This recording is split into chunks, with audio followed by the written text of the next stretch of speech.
ভগবান রামচন্দ্রের লীলা কথা, রামায়ণ কথা, যার অনেক ঘটনাই হয়তো আপনাদের জানা, তবুও সেই জানা কথাই আমরা আর একবার স্মরণ করব। ভগবান রামচন্দ্রের অপূর্ব লীলা কথা ভারতবর্ষের মানুষ যতদিন অন্তরে ভক্তি, ঈশ্বরের প্রতি শ্রদ্ধা, বিশ্বাস, ভক্তি যতদিন থাকবে, তাদের অন্তরে ভগবান শ্রীরামচন্দ্রের জন্য অপার শ্রদ্ধা এবং ভক্তি থাকবেই থাকবে।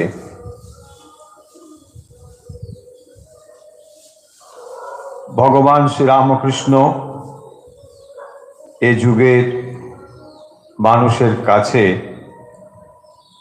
বর্তমান যুগোপযোগী যে ধর্মতত্ত্ব তা তিনি বলেছেন, এবং এইভাবেই অবতার পুরুষ সব যুগে এসে উপস্থিত হন মানুষকে পথ দেখানোর জন্য।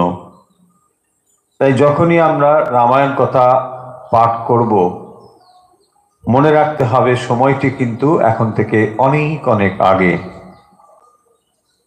এবং যে সময়ে নির্দিষ্টভাবে ইতিহাস এইভাবে রচনা করা হতো না। যে রামায়ণ আমরা বাল্মীকি রামায়ণ রূপে জানি, তখনকার দিনে এইভাবেই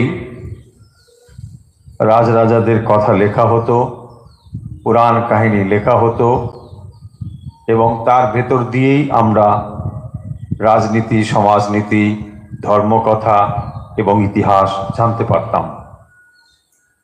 সেভাবেই রামায়ণ কথা আমাদের কাছে এসেছে। ভগবান রামচন্দ্র এই ধরাধামে যখন অবতীর্ণ হয়েছিলেন, সেই যুগটি ছিল ত্রেতা যুগ। ত্রেতা যুগে আজ থেকে বহু বহু বছর পূর্বে, এবং তখন সমাজ, তখনকার ব্যবস্থার সঙ্গে তার ব্যবহার এবং এখনকার সঙ্গে হয়তো আমরা অনেক সময় সেটাকে মেলাতে পারি না। সেই জন্য আমরা ভাবি যে রামচন্দ্রের জীবন বোধহয় আমাদের নিরিখে বা মাপকাঠিতে ঠিকঠাক নয়। কিন্তু এটি ভুলে গেলে চলবে না যে সেই সময়ের প্রেক্ষিতে সেটিকে দেখতে হবে, এখনকার সময়ে নিশ্চয়ই নয়। চলুন আর কথা আমরা না বাড়িয়ে সরাসরি কাহিনী অংশে চলে যাই। আমরা দেখছিলাম যেখানে রামচন্দ্র নির্দ্বিধায় বনগমন করেছেন, সঙ্গে সীতা দেবী এবং ভাই লক্ষ্মণ। মাঝপথে দেখা হয়েছে ভরত সেনা সমেত হাজির হয়েছেন। সেখানে উদ্যত হয়েছেন লক্ষ্মণ তাকে প্রতিহত করবার, কিন্তু রামচন্দ্র বাধা দিয়েছেন এবং তারপরে তারা আরো অগ্রসর হয়েছেন। ক্রমান্বয়ে অগ্রসর হতে হতে দণ্ডকারণ্যে এসেছেন এবং অত্রি মুনির আশ্রমে থেকেছেন। আমরা মোটামুটি এই অংশ পড়েছি, এবং তারপরে আমরা দেখছি যে এইভাবে অগ্রসর হতে হতে সুতীক্ষ্ণ মুনির আশ্রম থেকে তারা বেরিয়ে পড়ছেন সকালে। এই সময় সীতা রাম ও লক্ষ্মণের বিপদের আশঙ্কা করে রামকে বলছেন নিরপরাধ দস্যুদের হত্যা না করতে, কারণ দস্যুদের হত্যা করলে শত্রু বৃদ্ধি হবে, আক্রমণ বাড়বে। রাম তপস্বীদের কাছে তাই প্রতিশ্রুতি দিয়েছিলেন যে তাদের বিপদ থেকে তাকে মুক্ত করবেন। সেই জন্যে তিনি সীতা দেবীর এই প্রার্থনা পূরণ করতে পারেননি। আর্ত শরণাগত হলে তাকে রক্ষার জন্য অস্ত্র ধারণ করাই হচ্ছে ক্ষত্রিয়ের ধর্ম, এবং এটি তিনি করেছেন এবং ভবিষ্যতে করবেন। এই পর্যন্ত মোটামুটি তাদের জীবন আনন্দে ছিল, এটা বলা যায়। বেশ আনন্দেই কেটেছে। বিভিন্ন আশ্রমে বিভিন্নভাবে তাদের দিন কেটেছে এবং এইভাবেই প্রায় 10টি বছর অতিবাহিত হয়েছে।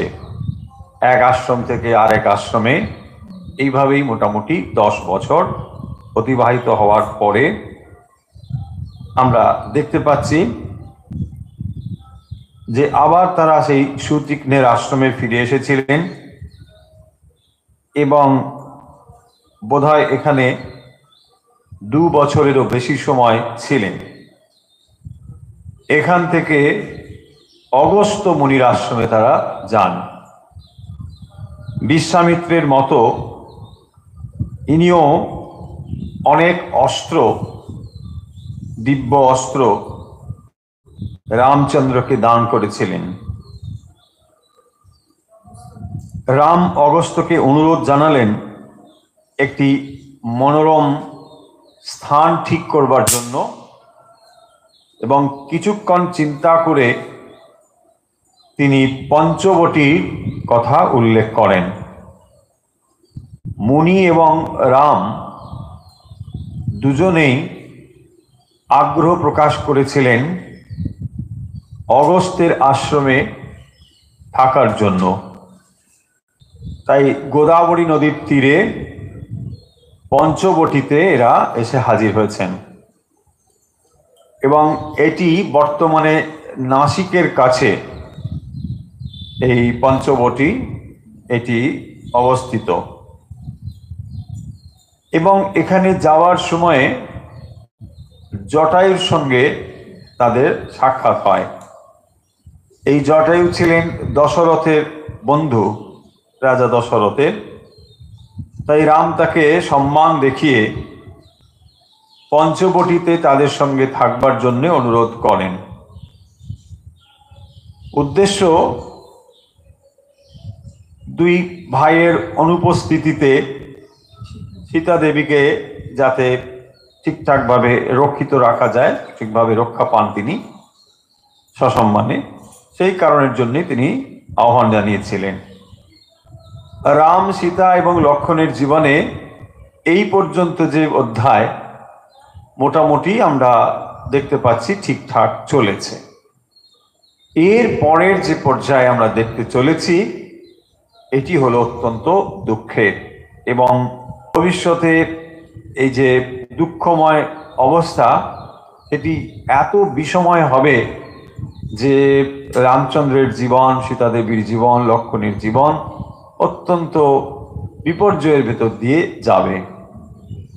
হঠাৎ কি হলো, রাবণের বোন শূর্পণখা, এই শূর্পণখা চরিত্রটিও রামায়ণে বাম কথায় একটি বিরাট চরিত্র। তিনি একদিন রাম এবং লক্ষ্মণের প্রতি কামার্ত হয়ে উপস্থিত হয়েছেন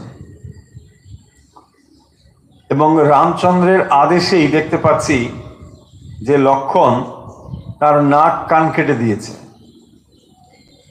এবং এই যে নাক যেখানে কাটা হয়েছিল সেই জায়গাটি এখন নাসিক নামে পরিচিত। আমরা যে দেখি নাসিক, ওইখানে নাসিকার ছেদন হয়েছিল বলে এটি এখন নাসিক। তো যাই হোক, নাক তো কাটা হয়ে গেল, কানও তো কাটা হয়ে গেল, কিন্তু শূর্পণখা তার ভাই খর এবং দূষণ এরা কিন্তু এই নাক কাটা ব্যাপারটিকে অত সহজে নিতে পারল না। তারা একটা প্রতিশোধ নেওয়ার জন্যে ভেতরে ভেতরে প্রস্তুত হতে লাগলো এবং কি করলো, 14,000 রাক্ষস সৈন্য নিয়ে তারা রামচন্দ্র এবং লক্ষ্মণের ওপরে আক্রমণ শুরু করলো। এবং এইটি করে রাম তাদের কি করলেন না, এই যুদ্ধে অনায়াসেই তাদের সঙ্গে তুমুল যুদ্ধ হয় এবং রামচন্দ্র অনায়াসে তাদেরকে বধ করে দেয়। এবারে দেখলো যে শূর্পণখা মহাবিপদ, তিনি এখন কি করেন। তিনি এখন এই সংবাদ নিয়ে হাজির হলেন লঙ্কায়, রাবণের কাছে। তো রাবণ তখন কি করলেন, জনস্থানে ওই একটি জায়গা, সেখানে এসে হাজির হলেন এবং মারীচ ওখানে থাকতেন। এই মারীচ এ আসলে মায়াবিদ্যা জানে, নানা রকম রূপ ধরতে পারে।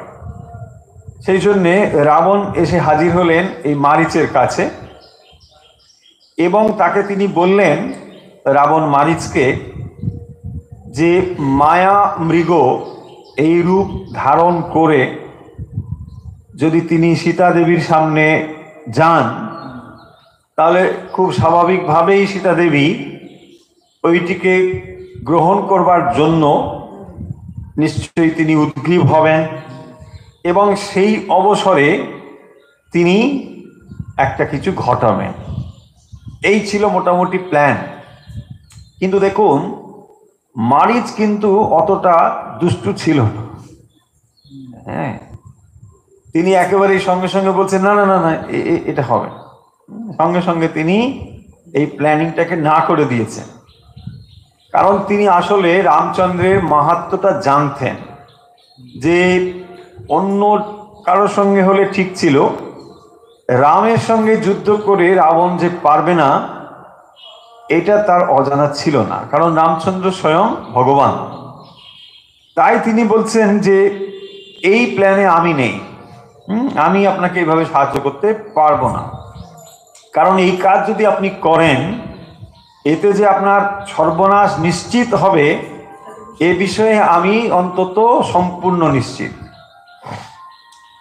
এই কথা শুনে প্রথমবার রাবণ কিন্তু ফিরে এলেন, লঙ্কায় ফিরে এসেছে। কিন্তু মুশকিল হচ্ছে, এদিকে ফিরে এলেও বারবার শূর্পণখা এটা ভুলে যাচ্ছেন না, তার যে অপমান তার প্রতিশোধ নেবার জন্য উত্তপ্ত করতে লাগলেন রাবণকে।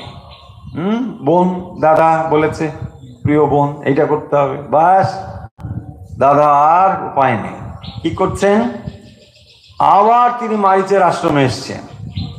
হ্যাঁ, মারীচের উপদেশ রাবণ আর গ্রহণ করতে পারছেন না এবং তাকে তিনি প্রাণের ভয় দেখিয়েছেন, তোমাকেই মেরে ফেলবো। তো তখন কি করবেন, কোনো উপায় না দেখে এখন ওই কাজটি করতে তিনি বাধ্য হয়েছে প্রাণের ভয়ে। কি, মায়া মৃগ রূপ ধরবেন। কে, মারীচ। তিনি ইচ্ছে মতন নানা রকম রূপ ধরতে পারতেন। লক্ষণের উপদেশ সীতা এবং রাম উভয়ই অগ্রাহ্য করে বিধির বিধানে মায়া মৃগের জন্য প্রলুব্ধ হন। বুঝতে পারছেন, এদের মায়া যখন প্রবেশ করে, আসলে এগুলোকে যদি আমরা আক্ষরিক অর্থে ধরি এটা তো নিশ্চয়ই, একে যদি প্রতীক রূপেও ধরেন তাহলেও দেখবেন একটা বিরাট দার্শনিক তত্ত্বের ভেতর থেকে খুঁজে পাওয়া যাবে। মায়া এমন ভাবে মানুষের মনকে হরণ করে ফেলে যে বিচার বুদ্ধি সেখানে সম্পূর্ণভাবে চলে যায়। লক্ষণের উপদেশ যে না, এটা ঠিক হচ্ছে না, কে বোঝাবে, কেউ কোনোভাবেই সে কথাটা শুনল না এবং মায়ার যে অচিন্তনীয় শক্তি সেইটি আমরা এখন দেখতে পাচ্ছি। শ্রী শ্রী চণ্ডীতে বলা হয়েছে, বলাৎ আকৃষ্য মোহায় মহামায়া প্রযচ্ছতি। মহাৎ আকৃষ্য বলায়, বলের দ্বারা মোহ বুদ্ধিকে এমনভাবে আকর্ষণ করে যে সেখানে আর কোনো বুদ্ধি কাজ করে না। ঠিক একই রকম ভাবে এই মায়ামৃগের জন্যে সীতা দেবী এমনভাবে লক্ষণকে বলছেন যে তুমি যাও যাও যাও, তোমার দাদা বিপদে পড়েছে। আর লক্ষণ কথা দিয়েছে যে সর্ব অবস্থায় তিনি সীতাদেবীকে রক্ষা করবেন, কিন্তু এমন ভাবে সীতাদেবী লক্ষণের প্রতি কথা বলছেন, তাতে বাধ্য হয়েছেন লক্ষণ তাকে ছেড়ে যেতে। তাকে বলছেন যে তুমি, তোমার দাদা এরকম ভাবে বিপদে পড়েছে, এটা জেনেও তুমি যাচ্ছ না? হ্যাঁ, তোমার এখনই যাওয়া উচিত। বাধ্য হয়ে আমরা সকলেই জানি যে তিনি গণ্ডি করে তারপর গেলেন। এবং এখান থেকেই এই যে একটি মায়ার খপ্পরে পড়া, এখান থেকেই দেখুন রামায়ণের মোড় ঘুরল, একেবারে দুর্যোগ বিপর্যয় হাজির। রাম এবং লক্ষণের জীবনে অত্যন্ত দুর্যোগ এসে হাজির হলো। রাম লক্ষণকে মৃদু তিরস্কার করলেন তার আদেশ অমান্য করার জন্য। মায়া মৃগের সন্ধানে দুই ভাই বেরিয়ে পড়লেন, আর সেই অবসরে দুরাচারী রাবণের বেশে এসে ভিক্ষা চাইলেন এবং এই ছলনায় সীতাদেবীকে হরণ করলেন। এবং খুব স্বাভাবিকভাবেই খানিক পরে যখন রাম এবং লক্ষণ ফিরে এসেছেন, ফিরে তারা সীতাদেবীকে আর দেখতে পাচ্ছেন না। তন্ন তন্ন করে চারিদিকে খুঁজলেন এবং সীতার বিরহে রামের যে বিলাপ, সেই বিলাপটি মহাভারতে রামায়ণে, বাল্মীকি রামায়ণে অত্যন্ত সুন্দরভাবে ব্যক্ত করা হয়েছে। রামচন্দ্রের সীতাদেবীর প্রতি বিরহে যে বিলাপ, এবং তার বিলাপ এমনই যে তার এই বিলাপের সঙ্গে প্রকৃতি, জীবজন্তু, ওই অরণ্যের সবই যেন তার সঙ্গে সংযুক্ত হয়েছে। লক্ষণ তাকে সান্ত্বনা দিচ্ছেন, দাদাকে বোঝাচ্ছেন যে এই অবস্থায় আমাদের ধৈর্য ধরা উচিত, কি করা উচিত, শান্ত হতে হবে। জনস্থানে সীতা অন্বেষণের জন্যে তারা প্রথম গেলেন জটায়ুর কাছে, কারণ জটায়ু হচ্ছে দশরথের বন্ধু। তাই তার কাছে পরামর্শ নেওয়া, কোনো সন্ধান পাওয়া যায় কিনা, এইসব কারণে এসে হাজির হলেন জটায়ুর কাছে। সমস্ত তারা জানালেন, এবং শুধু তাই নয়, তিনি দেখালেনও যে রাবণের সঙ্গে তার যুদ্ধ হয়েছে এবং সেই যুদ্ধে জটায়ুর মানে ক্ষতবিক্ষত হয়েছে এবং তিনি অবশেষে মৃত্যুবরণও করছেন। সেখানেই মৃত্যু হলো এবং রাম অত্যন্ত দুঃখ পেলেন, কিন্তু এটা জানতে পারলেন যে রাবণ তাকে নিয়ে গিয়েছে, এই সংবাদ তিনি পেলেন এবং এইটি দিয়েই তার মৃত্যু হয়, কারণ তাকে ক্ষতবিক্ষত করে দিয়েছিল রাবণ। তারপরে আমরা দেখলাম যে রাম এবং লক্ষণ দুজনেই অত্যন্ত শ্রদ্ধার সঙ্গে জটায়ুর সৎকার করলেন। এবার দেখতে পাচ্ছি আমরা তাদের যুদ্ধ হয় কবন্ধের সঙ্গে।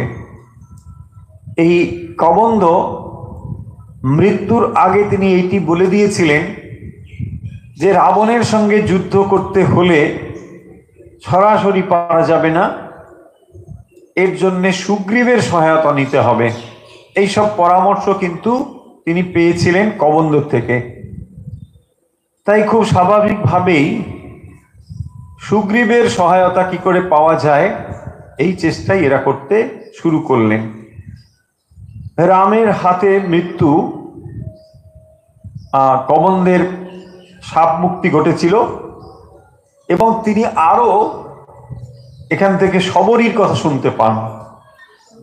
এবং শবরীর কথা আমরা অল্প বিস্তর নিশ্চয়ই জানি যে তিনি পম্পা নদীর তীরে একটি আশ্রমে থাকতেন এবং সেখানেই তিনি সারা জীবন তপস্যা করতেন এবং কবে ভগবান রামচন্দ্রের দর্শন পাবেন এই প্রতীক্ষা করতে করতে তার জীবন যৌবন সমাপ্ত হয়ে বৃদ্ধ অবস্থায় তিনি হাজির হয়েছেন, কিন্তু তিনি আশা ছাড়েননি।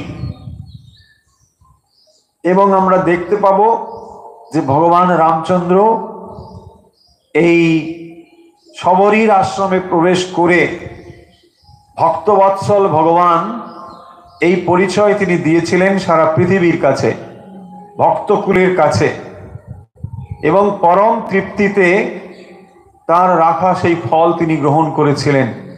সেই জন্যে প্রতীক্ষার উপমা দিতে গিয়ে সবসময় আমরা শবরীর প্রতীক্ষা কথা বলি, কারণ এটি একেবারে শবরীকে চিরস্মরণীয় করে রেখেছে। তো যাই হোক, ওখানেই তিনি শরীর ত্যাগ করেন এবং স্বর্গগমন করেন শবরী।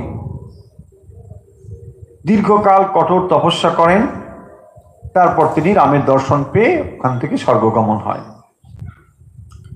এরপরে আমরা দেখব রাম এবং লক্ষ্মণের সঙ্গে পূর্বের কথা মতো সুগ্রীবের সঙ্গে বন্ধুত্ব হয়, কারণ সুগ্রীবের সহায়তা ছাড়া সরাসরি এই রাবণের তথ্য পাওয়াও যাবে না, আর যুদ্ধ করাও খুব মুশকিল। তাই কবন্ধের উপদেশ মতো সুগ্রীবের সাহায্যে রামচন্দ্র সীতাদেবীকে উদ্ধারের পরিকল্পনা করতে শুরু করলেন। সুগ্রীব কি করছেন, তার সৈন্য সামন্ত নিয়ে রাম শুভ দিনে যুদ্ধের জন্য যাত্রা শুরু করছেন।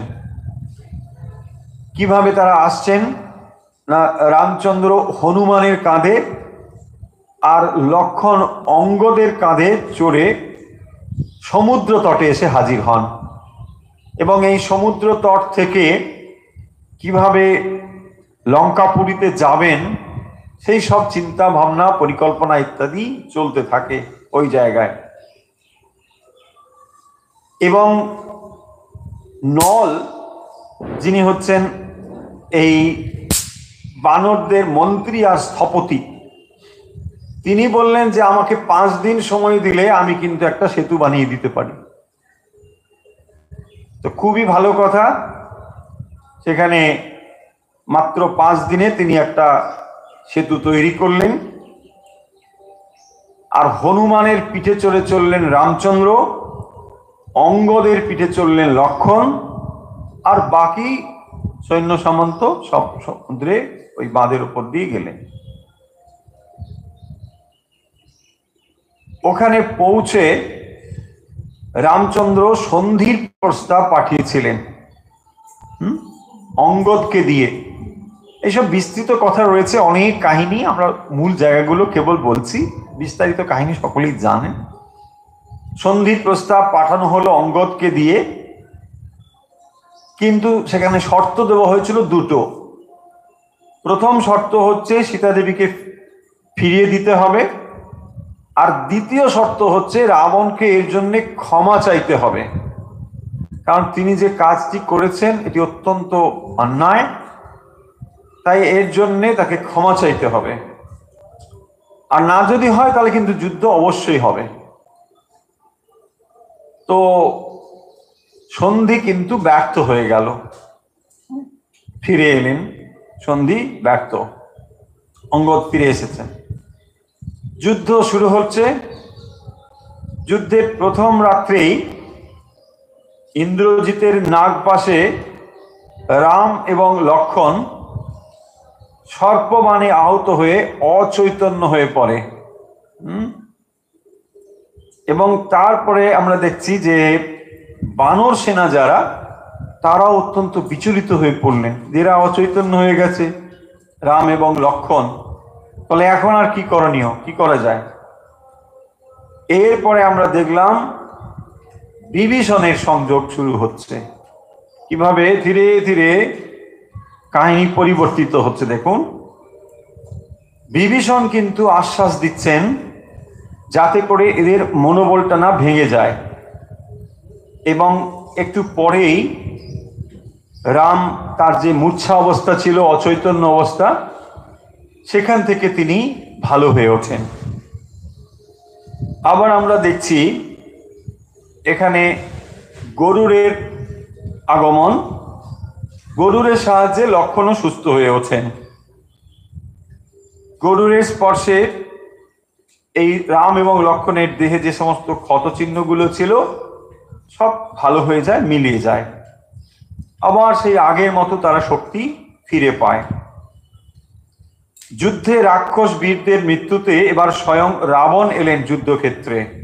এইভাবে যুদ্ধ চলতে থাকে এবং তারপরে রাবণ এসে হাজির হন। সুগ্রীব, লক্ষ্মণ, হনুমান ও নীলের সঙ্গে প্রথমে তাদের যুদ্ধ চলে। পরে রামচন্দ্রের আহ্বানে তিনি আসেন রামের সঙ্গে যুদ্ধ করতে। রামচন্দ্রের পরাক্রম দেখে রাবণ অত্যন্ত বিস্মিত হন। তিনি ক্লান্ত বলে রাম তাকে বিশ্রাম নেওয়ার উপদেশ দেন লক্ষ্মণকে। পরের দিন রামের হাতে কুম্ভকর্ণের মৃত্যু হয়। আবার ইন্দ্রজিতের ব্রহ্মাস্ত্র প্রয়োগে রাম, লক্ষ্মণ এবং অন্যান্য সেনাদের অচৈতন্য অবস্থা প্রাপ্ত হয়। এবারে জাম্বুবানের উপদেশ, হনুমান তখন আবার কি করেন, ওই যে দিব্য ওষুধ বিশল্যক্ষরণী সেই সব নিয়ে এসে হাজির হলেন গন্ধমাদন পর্বত থেকে, এবং তার প্রয়োগে তারা সুস্থ হলেন। একদিন ইন্দ্রজিতের সঙ্গে যুদ্ধে দুই ভাই অত্যন্ত বিচলিত হয়েছেন। তাদের দেহ রক্তাক্ত এবং অগণিত বানর সৈন্য হতাহত হয়েছে। ইন্দ্রজিৎ কি করতেন না, মায়া বলে যুদ্ধ করতে পারতেন এবং তিনি অদৃশ্য হয়ে যেতে পারতেন। এইভাবে তিনি মায়া বলে অদৃশ্য হয়ে যুদ্ধ করেন এবং সেই সময় লক্ষ্মণ ইন্দ্রজিতের উপর অত্যন্ত ক্রুদ্ধ হন। রামচন্দ্রকে বলেন যে তিনি ব্রহ্মাস্ত্র প্রয়োগ করে সমস্ত রাক্ষসকে বধ করতে চান।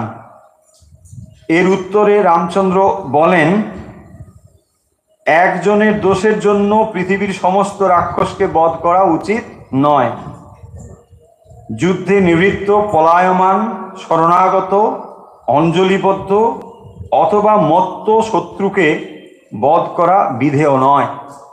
এই জন্যেই তাকে মর্যাদা পুরুষোত্তম বলা হয়। রামচন্দ্র কোনোদিন তার মর্যাদাকে তিনি উল্লঙ্ঘন করেননি। তার স্পষ্ট প্রমাণ যুদ্ধক্ষেত্রেও তিনি একই রকমভাবে স্থির সিদ্ধান্তে অবিচলিত রয়েছেন। কিরকম দেখুন, এই কথাটি থেকেই আমরা বুঝতে পারি একজনের দোষের জন্য সমস্ত রাক্ষসকে বধ করা উচিত নয়। তাছাড়া যুদ্ধে নিবৃত্ত মানে যুদ্ধ করতে করতে যদি কেউ ক্লান্ত হয়ে যায় আর যুদ্ধ করতে না চায়, ওই অবস্থায় তাকে বধ করা অত্যন্ত অন্যায়। পলায়মান, কেউ যদি পালিয়ে যায়, সাধারণত ক্ষত্রিয় তারা শপথ নেন যুদ্ধ থেকে পালিয়ে যাবেন না, বরং সামনে দাঁড়িয়ে মৃত্যুবরণ করবেন। ক্ষত্রিয় কোনোদিন যুদ্ধক্ষেত্র থেকে চলে যাবেন না। কিন্তু যদি কোনোভাবে আহত বা ভীত হয়ে পালিয়ে আসেন, তাকে কিন্তু হত্যা করা অন্যায়। তারপরে যদি তিনি যুদ্ধ করতে করতে শরণাগত হন, সারেন্ডার করেন যে আমি আর পারছি না, ঠিক, তাকে বধ করা অন্যায়। এছাড়া যদি অঞ্জলিবদ্ধ, হাত জোর করে ফেলেন, অথবা যদি শত্রু কিন্তু তিনি মত্ত হয়েছেন, মাথা খারাপ হয়ে গেছে, তাহলেও তাকে বধ করা যাবে না। দেখুন, এই যে নিয়মগুলো আগেকার সময়ে অত্যন্ত কঠোরভাবে পালন করা হতো। সব সময় এখন যে হয় তা বলতে পারছি না। রামচন্দ্রকে অনেকে বলেন কেন তাকে মর্যাদা পুরুষোত্তম বলা হবে। এই কথাগুলো একটু যারা বলেন তাহলে যদি ভেবে দেখেন তাহলে বুঝতে পারবেন কেন তাকে বলা হয়। আগের দিন আমরা বলেছিলাম যে অনেকের কাছে একটু কেমন মনে হয় যে তিনি সীতা দেবীকে অর্জন করেছিলেন, সীতা দেবীকে বনবাসে পাঠিয়ে দিয়েছিলেন, অত্যন্ত অন্যায় কাজ করেছিলেন ঠিকই, কিন্তু তিনি পিতা নয়, তিনি স্বামী নয়, সবার আগে তিনি ছিলেন রাজা। মনে রাখতে হবে, তার পরিচয় যদি একজন স্বামী হতো তাহলে আপনি যে প্রশ্ন করছেন এটা সমীচীন।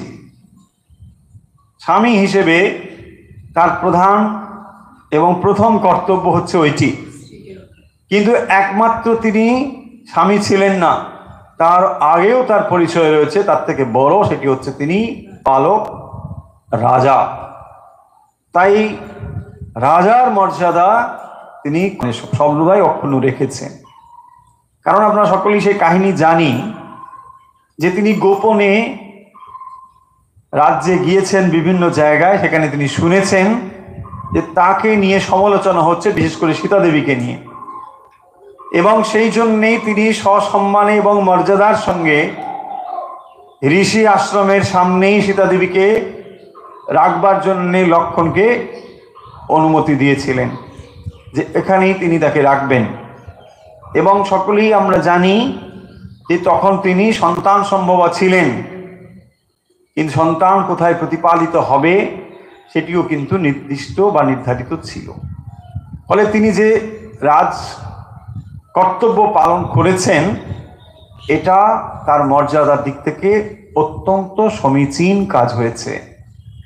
এবং আমরা জানি যে সীতা দেবীকে তিনি অন্তর থেকে গভীরভাবে ভালোবাসতেন, এবং সেই কারণের জন্যে সাধারণত তখনকার সময়ে রাজারা অনেক বেশি স্ত্রী গ্রহণ করাটা কোনো অন্যায়ের ছিল না। কিন্তু রামচন্দ্র দেখবেন তিনি সীতা দেবী ছাড়া কাউকে স্ত্রীরূপে গ্রহণ করেননি, এবং যখন যজ্ঞ করেছেন পরবর্তী সময়ে, যজ্ঞের সময় যখন স্ত্রীর প্রয়োজন হয়েছে, পত্নীর প্রয়োজন হয়েছে, তখন স্বর্ণ সীতা তৈরি করে সেই কাজটি সম্পন্ন করেছেন, কিন্তু অন্য কাউকে স্ত্রীর মর্যাদা দিয়ে সেখানে রাখা হয়নি। ইন্দ্রজিতের মায়া সীতা বধে রাম শোকে অভিভূত, বিভীষণের আশ্বাসে তিনি শোক ত্যাগ করেন।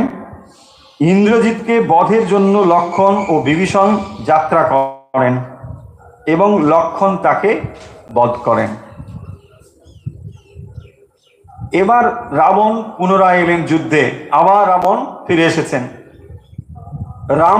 রাবণকে প্রথমেই বধ করতে পারতেন, কিন্তু রাবণের যুদ্ধে অসামর্থ্যের জন্য তিনি যুদ্ধে বিরত হন। পরে অগস্ত্যের দেওয়া আদিত্য হৃদয় মন্ত্র জপ করে রাম যুদ্ধ শুরু করেন এবং শেষে ব্রহ্মাস্ত্র প্রয়োগে রাবণকে বধ করেন। অনেক পরে আমরা মূল জায়গাগুলো কেবল বলে যাচ্ছি। এবারে কি হলো না, রামচন্দ্র বিভীষণকে লঙ্কায় সিংহাসনে বসিয়ে হনুমানকে নির্দেশ দেন যে বিভীষণের অনুমতি নিয়ে সীতা দেবীকে এই বিজয়ের বার্তা জানানোর জন্য। সীতা দেবী অশোক বনে রয়েছেন, সেখানে জানাতে হবে। পরে সীতা দেবীকে আনা হলো রামের কাছে, এবং সীতাকে দেখে রাম বজ্র কঠোর কণ্ঠে কিছু অপমানকর উক্তি করেন, কিন্তু তার প্রতিবাদ করতে সাহস না করলেও সীতা দেবী সমুচিত উত্তর কিন্তু দিয়েছিলেন।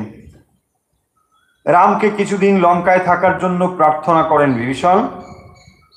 রাম ভরতের জন্য তাড়াতাড়ি অযোধ্যায় ফিরতে চান। বিভীষণের প্রদত্ত পুষ্পক রথে রাম সীতাকে সঙ্গে নিয়ে লক্ষ্মণ, বিভীষণ এবং সুগ্রীবাদি সহ অযোধ্যাতে ফিরে আসেন। সীতার অনুরোধে কিষ্কিন্ধায় রথ নামানো হয় এবং বানর পত্নী যারা, তাদেরকেও ওই রথে নিয়ে অযোধ্যায় নিয়ে আসা হয়। প্রথমে ভরদ্বাজ মুনির আশ্রমে রাম অবতরণ করেন যখন ফিরে আসছেন, মানে সীতা উদ্ধার করে। রাম হনুমানকে আদেশ দেন গুহককে এই সংবাদ দিয়ে নন্দীগ্রামে, মানে ভরতের মামার বাড়ি, বনবাসের সমস্ত কথা জানাতে, যেখানে ভরত রয়েছে। তিনি আরো বলেন, কথা বলার সময় তিনি যেন লক্ষ্য করেন, মানে ভরতের বডি ল্যাঙ্গুয়েজ কি, রিয়াকশন কি, এটা। কারণ কোথাও না কোথাও ভরতের প্রতি রামচন্দ্রের মনেও কিন্তু সন্দেহ তৈরি হয়েছিল। রাজা তো, বলে রাজ্য শাসন তার রক্তে রয়েছে, সেই জন্যে তিনি ভালোভাবে জেনে নিতে চাইছেন যে এই বনগমনের বর্ণনা সমস্ত তার কাছে বলার পরেও তার রিয়াকশনটা কি হয়। এবং রামচন্দ্রের বনবাসের কাল পূর্ণ হয়েছে। হনুমান মানুষের বেশে নন্দীগ্রামে যান এবং ভরতকে সব খবর দেন। কিন্তু সীতার অগ্নি পরীক্ষার যে কথা, এটা কিন্তু বলেননি। রাম নন্দীগ্রামে আসেন এবং সেখান থেকে স্বজন পরিবেষ্টিত হয়ে আবার দিব্য রথে ওই অযোধ্যাতে ফিরে আসেন। রামচন্দ্রের পুনরায় আবার অভিষেক হয় এবং অতিথিগণ বিদায় নিয়ে নিজ নিজ জায়গায় ফিরে যান। রাম রাজকার্যে মনোনিবেশ করেন। দিনের প্রথম ভাগে তিনি কিভাবে করতেন না, দিনের প্রথম ভাগে পূজা আরাধনা, রাজকর্ম, গুরু সেবা ইত্যাদি করতেন। অপরাহ্নে অন্তঃপুরে সীতা দেবীর সঙ্গে তিনি থাকেন। আর সীতা দেবীর জীবনে একটি বছর কেটেছে পরম আনন্দে এবং শান্তিতে। রাম ও সীতার জীবনের সুন্দর আলেখ্য রামায়ণ কাহিনীতে বর্ণনা করা হয়েছে। এই ছিল মোটামুটি ফিরে আসা পর্যন্ত কাহিনী। আরো কাহিনী কিন্তু রয়েছে। এবং রামচন্দ্রের আমরা পড়ছি যে অংশটি আসলে রামায়ণ কথার ভেতর থেকে রাম চরিত্রটিকে আমরা বিশেষ করে পড়ছি, যে তিনি কিভাবে সর্ব অবস্থাতে ঠিকভাবে তার কর্তব্য তিনি পালন করেছেন। এরপরে দেখব যে একটা আবার কিন্তু বিরহের দিন, আবার কষ্টের দিন, ব্যথার দিন এসে হাজির হলো। কিরকম না, এক ব্যাধের নিষ্ঠুর সরাঘাতে চিরদিনের জন্য ধ্বংস হয়ে গেল দম্পতির শান্তির নীড়। সীতার নামে আবার সেই মিথ্যা অভিযোগ ছড়ালো। জনরবে রাম অত্যন্ত বিচলিত হয়ে সীতা দেবীকে ত্যাগ করলেন, যে কথা আমরা একটু আগে বলছিলাম। লোক নিন্দার ভয়ে রাম নিজেই নিজের জীবনকে বঞ্চিত করলেন। সীতাকে বনবাসে পাঠানো বা ত্যাগ করা, এটি সীতা দেবীর যেমন এক দুঃখের কাহিনী, রামচন্দ্রের জীবনেও এটি কম দুঃখের নয় বা কম ত্যাগের নয়। সীতার জন্য আমাদের প্রাণ কাঁদে, কিন্তু রামচন্দ্র ছিলেন প্রজানুরঞ্জক রাজা, যা তার কর্তব্য বলে মনে হয়েছে, তার জন্যে তিনি নিজেকে কিন্তু বলিদান দিয়েছেন। এই জায়গাটি লক্ষ্য করবার, যে একজন দায়িত্বশীল রাজা হিসেবে তিনি কখনোই প্রজাদের মতামতকে কোনোভাবে কম গুরুত্বের বলে বিবেচনা করেননি, সঙ্গে সঙ্গে সেটি তিনি গ্রহণ করেছেন। এবং তার জীবনে এক পত্নী ব্রত ছিল। সীতা দেবীর ধ্যানই তার বাকি সুদীর্ঘ জীবনকে তিনি কাটিয়েছেন এবং ধর্ম পালনের জন্য এক শ্রেষ্ঠ আদর্শ মানুষের জন্য তিনি রেখে গিয়েছেন একটি আদর্শ পথ। তাই রামচন্দ্রের চরিত্র চিরকালের জন্য, বিশেষ করে ভারতবর্ষে তো বটেই, ভারতবর্ষের বাইরেও যারা এই আদর্শকে সম্মান জানান, তাদের কাছেও রামচন্দ্র চিরস্মরণীয় হয়ে থাকবে। রাম 1 বছর ব্যাপী অশ্বমেধ যজ্ঞ করছেন এবং অত্যন্ত মহাসমারোহে অশ্বমেধ যজ্ঞ গোমতী নদীর তীরে নৈমিষারণ্যে। এবং সেখানে আমরা দেখতে পাচ্ছি রামচন্দ্রের আদেশে সীতাকে ঋষি বাল্মীকি যজ্ঞভূমি উপস্থিত করছেন। এবার আবার সীতার পবিত্রতার শপথ গ্রহণের প্রস্তাবে সীতা দেবী নিজের মায়ের কাছে, অর্থাৎ তিনি পৃথিবীর কন্যা, তাই ধরিত্রীর কাছে তিনি চিরদিনের জন্য চলে যাচ্ছেন। রাম সীতার বিরহে সাময়িকভাবে অত্যন্ত মুহ্যমান হয়ে পড়েছেন। এরপরে আরো 12 বছর কেটেছে এবং আরো অন্যান্য অনেক যজ্ঞ তিনি করেছেন এবং অন্যবারে প্রতিবারেই কিন্তু যখন সীতা দেবী আর নেই তখন স্বর্ণ সীতা দিয়ে এটি করা হয়েছে যজ্ঞস্থলে। এর কিছুদিন পর আমরা দেখব লক্ষণ বর্জন। এটিও একটি বেশ বড় ঘটনা। প্রাণের প্রিয় ভাই লক্ষণকে তিনি বর্জন করেছেন। আপনারা অনেকেই হয়তো এই কাহিনীটি জানেন যে কাল এসে উপস্থিত হয়েছিল এবং তিনি প্রতিজ্ঞা করেছিলেন যে যখন তিনি রামচন্দ্রের সঙ্গে কাল কথা বলবেন তখন কেউ যেন সেখানে আর প্রবেশ করতে না পারে। এই কাজটি দেওয়া হয়েছিল লক্ষণকে এবং আমরা জানি যে সেই সময় কিন্তু তিনি দ্বার খুলে দিয়েছিলেন এবং সেই জন্যে শর্ত ছিল যে যে প্রবেশ করবে দ্বারীকে কিন্তু সেই মুহূর্তে ত্যাগ করতে হবে। এইসব ছিল এবং এইভাবেই আমরা দেখব যে লক্ষণকে তিনি বর্জন করেছিলেন। তাকে মৃত্যুদণ্ড দেওয়া আর বর্জন করা প্রায় সম পর্যায়ে বলেই তাকে বর্জন করেছিলেন।